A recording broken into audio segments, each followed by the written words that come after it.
नमस्कार।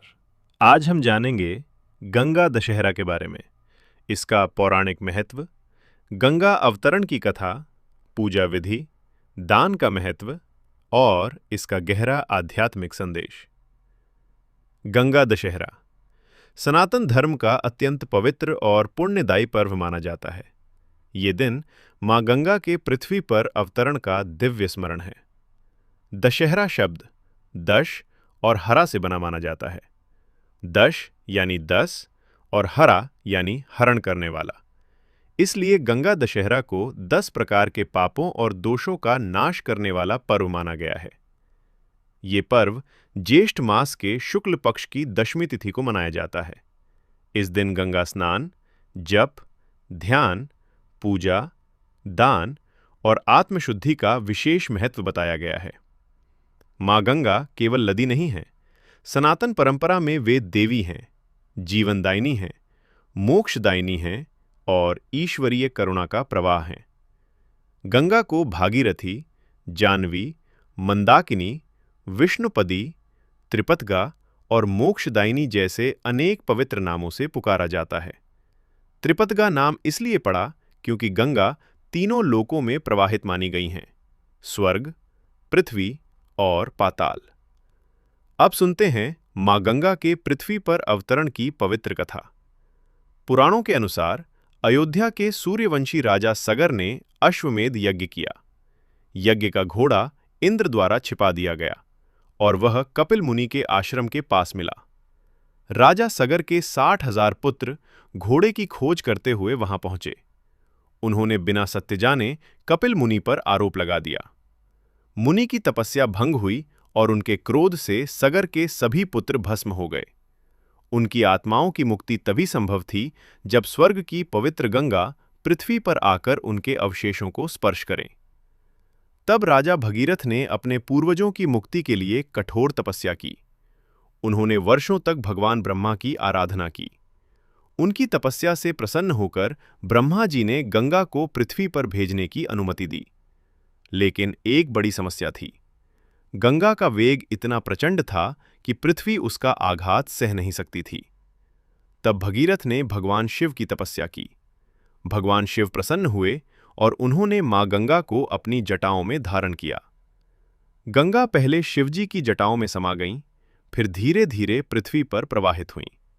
इसी कारण भगवान शिव को गंगाधर कहा जाता है। शिव की जटा का आध्यात्मिक अर्थ भी बहुत गहरा है।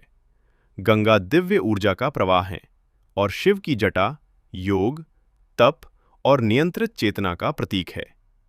इसका संदेश है कि शक्ति जब नियंत्रण और तप के साथ जुड़ती है, तब वह विनाश नहीं, बल्कि कल्याण करती है। भगीरथ के महान प्रयत्न से मां गंगा पृथ्वी पर आईं और सगर पुत्रों को मुक्ति मिली। आज भी किसी अत्यंत कठिन और लोक कल्याणकारी कार्य को भगीरथ प्रयास कहा जाता है। गंगा के प्रवाह में एक और कथा जहनु ऋषि की कथा।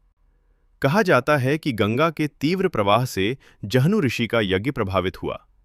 ऋषि ने क्रोधित होकर गंगा को पी लिया। देवताओं की प्रार्थना पर उन्होंने गंगा को पुनः प्रकट किया। इसी कारण मां गंगा का एक नाम जाह्नवी पड़ा। अब समझते हैं गंगा दशहरा का धार्मिक और आध्यात्मिक महत्व। ऐसी मान्यता है कि इस दिन श्रद्धा से गंगा स्नान करने पर मनुष्य के 10 प्रकार के पापों का क्षय होता है। ये पाप शरीर, वाणी और मन से जुड़े माने गए हैं। शरीर से होने वाले पाप हैं हिंसा, चोरी और अधर्मपूर्ण। वाणी से होने वाले पाप हैं झूठ, कठोर वचन, चुगली और व्यर्थ वाणी। मन से होने वाले पाप हैं लोभ, द्वेष और बुरी भावना। गंगा दशहरा पर केवल स्नान ही नहीं, बल्कि इन दोषों से दूर रहने का संकल्प भी लिया जाता है, क्योंकि सनातन धर्म केवल बाहरी क्रिया पर नहीं, बल्कि भीतर के परिवर्तन पर भी जोर देता है। यदि कोई व्यक्ति गंगा स्नान करे, लेकिन फिर वही अधर्म, झूठ, क्रोध और अन्याय करता रहे, तो केवल स्नान का पूर्ण फल नहीं माना जाता। गंगा दशहरा का वास्तविक संदेश है आत्मशुद्धि, प्रायश्चित और जीवन में सदाचार का संकल्प। अब पूजा विधि समझते हैं। इस दिन प्रातःकाल जल्दी उठें। यदि संभव हो तो गंगा तट पर स्नान करें। यदि गंगा तट पर जाना संभव ना हो तो घर के स्नान जल में थोड़ा गंगा जल मिलाकर स्नान करें। स्नान के बाद स्वच्छ वस्त्र धारण करें। सफेद, पीले या हल्के रंग के वस्त्र शुभ माने जाते हैं। इसके बाद सूर्य देव को जल अर्पित करें। सूर्य अर्घ्य देते समय मन में प्रकाश, ऊर्जा और सद्बुद्धि की प्रार्थना करें। फिर घर के पूजा स्थान में मां गंगा का चित्र या गंगा जल से भरा पात्र स्थापित करें। मां गंगा को पुष्प, अक्षत, धूप, दीप, नैवेद्य और जल अर्पित करें। श्रद्धा से यह मंत्र जपें: ओम नमः शिवाय, गंगाये शिवदाये नमो नमः। चाहें तो गंगा स्तोत्र, गंगा लहरी, शिव चालीसा, विष्णु सहस्रनाम या श्रीमद् भगवत का पाठ भी कर सकते हैं। इस दिन दान का भी अत्यंत महत्व है। ज्येष्ठ मास में गर्मी बहुत होती है, इसलिए जलदान सबसे पुण्यकारी माना गया है। आप अपनी क्षमता के अनुसार जल, शरबत, अन्न, फल, वस्त्र, पंखा, छाता या मिट्टी का घड़ा दान कर सकते हैं। प्यासे को जल पिलाना गंगा दशहरा के दिन अत्यंत पुण्यदायी माना गया है। पितरों की शांति के लिए भी इस दिन तर्पण और प्रार्थना की जाती है। माना जाता है कि मां गंगा पितृ शांति और मोक्ष से विशेष रूप से जुड़ी हैं। अब गंगा के आध्यात्मिक रहस्य को समझते हैं। गंगा हिमालय से निकलती हैं, कठिन मार्गों से होकर बहती हैं, बाधाओं को पार करती हैं और सबको जल देती हैं। वे किसी से भेदभाव नहीं करती। साधु हो या सामान्य मनुष्य, राजा हो या गरीब, गंगा सबको समान रूप से अपनाती हैं।